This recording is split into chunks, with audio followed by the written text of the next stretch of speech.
In the beginning, God creates the heavens and the earth in 6 days. He makes Adam and Eve, who spend their days with God until they give in to temptation by eating from a forbidden tree. Sin enters the world, and things get so bad that God floods the earth and starts over with Noah and his family. Years later, God calls Abraham to follow him with the promise to make Abraham the father of a great nation. Abraham obeys, and God gives him a son, Isaac. Isaac's son Jacob has 12 sons. Joseph, Jacob's favorite, becomes second in command of Egypt.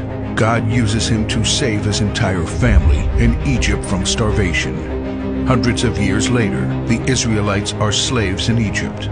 Moses is called to lead the Israelites out of slavery. Joshua takes over after Moses and leads the people into the promised land. After Joshua, God raises up judges, temporary military leaders like Deborah, Gideon, and Samson, who protect and fight for God's people. The people tire of this leadership, and they call for a king. God gives Israel King Saul, King David, and then King Solomon. But it's all downhill from here. The people rebel, the kingdom of Israel is divided, and everyone turns their back on God. Prophets like Elijah, Isaiah, Micah, and Jeremiah warn that if people don't repent of their sins, there will be consequences. But the people ignore their warnings. The divided kingdoms are conquered, and God's people face captivity in foreign lands. People like Daniel show great courage and stand up for God when no one else does. Some of the exiled people return to the promised land, but for 400 years, God is silent.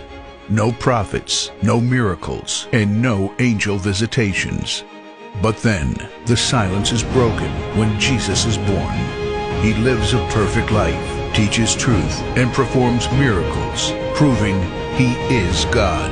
He shows us the full extent of God's love by taking our place and dying on the cross for our sin. He is placed in a grave, but 3 days later, Jesus rises again, conquering sin and death. His followers travel the world, sharing the good news of His love and starting churches.